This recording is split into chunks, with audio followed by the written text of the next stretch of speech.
Hey, we're back, and it's the 11th week of the fall 2025 Mirliton season here in West Mobile. And this one really will be short because there's not a lot going on out there. In fact, been very disheartened by the whole growing season this year. I had a lot of highs and lows. And if you listen carefully, you might even hear one of those red squirrels in the background chirping. Anyway, unfortunately, things just aren't working out. Now, that being said, temperatures are still in my favor. Actually, everything's in my favor. I got a vibrant plant. I've got flower blooms and buds. I've got warm temperatures, but I don't have any melatoss. So I don't know.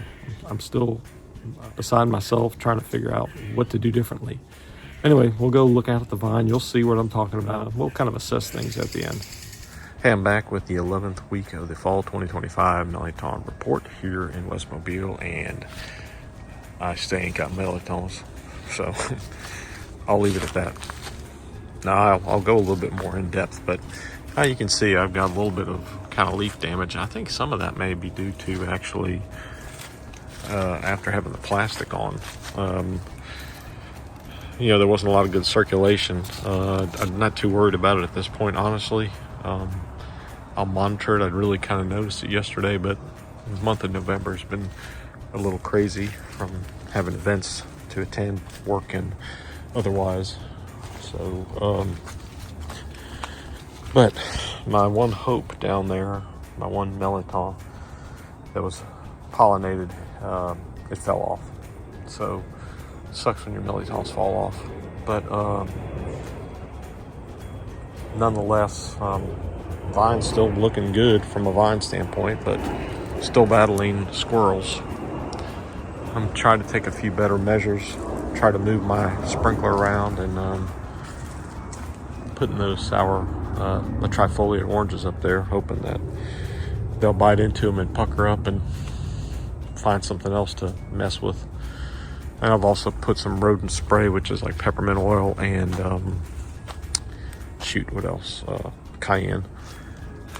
I mean, I've got hope, but I'm not gonna hope too hard, because even though these are nice size, I'll hand pollinate them with what I got and see. But other than that, the only other factor that I have probably neglected, and a coworker asked me and suggested maybe that might be some of the concern, is perhaps I'm not watering enough.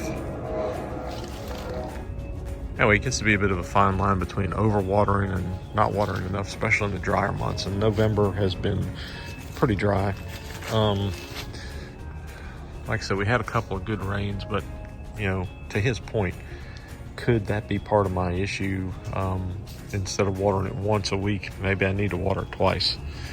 My thought could be is just, it seemed like some of the pollen on my male flowers has not been as fluffy or powdery as it has in the past.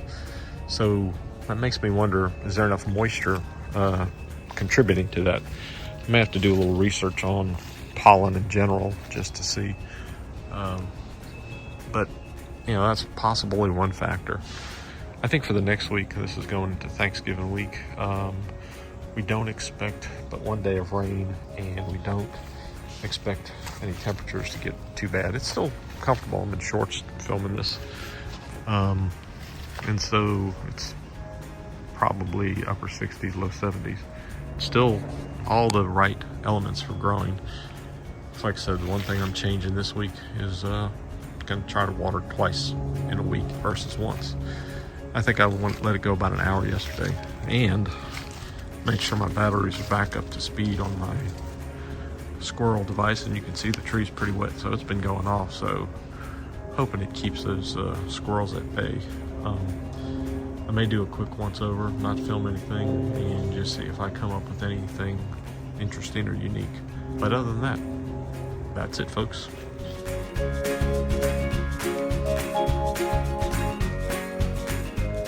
Luckily, Rouse's has provided the imported chayotes, however you pronounce it, 10 for $1, even here in Mobile. So that's good from a standpoint of playing with recipes and trying out different things. Don't plant them. For whatever you do, don't plant them, just cook them with them and experiment. Make sure you're kind of given the traditions of South Louisiana and the Gulf Coast, the Mirliton traditions on your holiday table by doing that. So thank Rouse's and those who make the even if they're imported chayotes available for cooking. But once again, please do not plant them. Just cook and experiment and get interested in trying to get your own heirlooms. And like I said, maybe one day we'll all be looking. Look at all those male flowers in there that are coming along. All right, let's see if I find anything else. You can see above the ground here. It's got a nice canopy.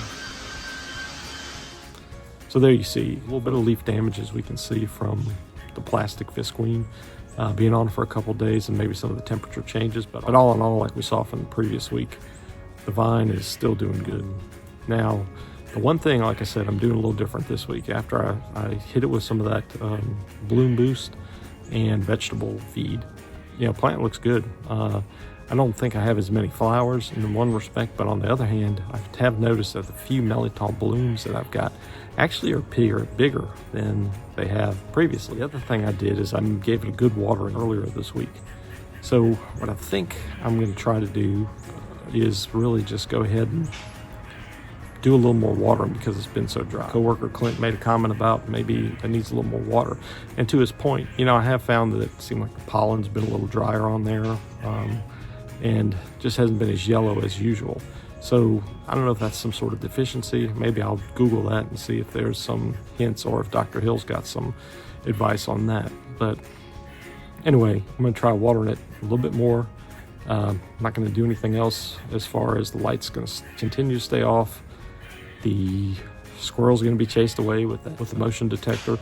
I did spray some rodent repellent oils on the structure.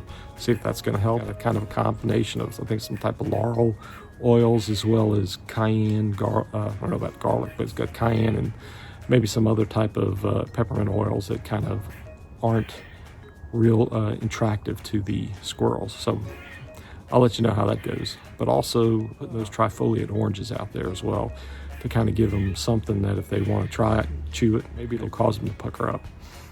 Who knows? I'm just trying anything at this point.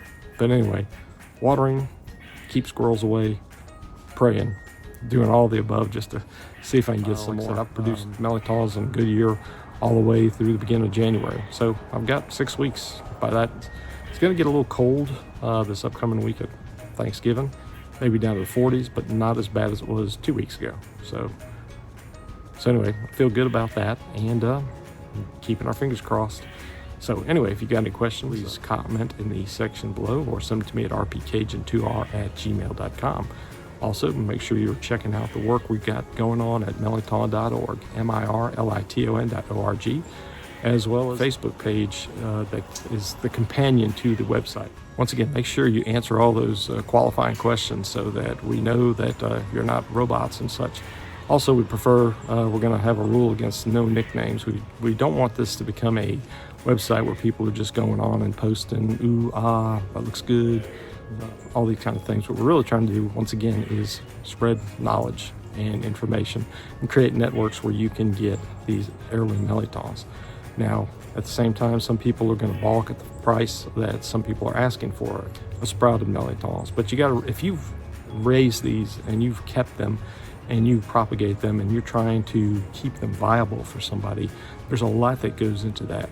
There's storage space. There's not necessarily climate control, but keeping them away from animals and rodents. And if you pot them and you start to grow them, there's soils and potting and water that's involved. So, for somebody to ask for $15 or thereabouts for a sprouted Mirliton, an heirloom, they've done a lot of work already that you don't have to worry about doing. And they're developing a root system that you just will be able to put right into the ground come late March, early April. So consider that. Don't just say, oh my gosh, $15, I can buy 10 for $1 at Rouse's. Once again, those are good to eat. not to grow, because those are from Mexico or South America, and they are different varieties. And due to the fact we're trying to keep the heirlooms that have grown for centuries down here strong, we really are trying to avoid any potential in, say, warmer months when they may produce late cross-pollinating. So once again, please be conscientious of what you're doing and where you're planting, and think about the fact, like I said, even a sprout, even if you do nothing more than get a sprout, somebody's made sure that that plant, that vine has lasted in their backyard, and then they've gone about and also made sure that they've got a good viable sprout. We do not endorse selling unsprouted seeds, because once again, they could not, if they don't take, then you're out of money, and that's just not a good thing for us to promote. So if this information has been helpful to you, please share with all your Mirliton loving friends on social media, and appreciate you watching. And I would also appreciate if you found this information helpful to like and subscribe to the David J. Hubbell YouTube channel and click that bell to be alerted to all upcoming videos. Thanks, and I'll keep my fingers crossed, and I'll see you next week.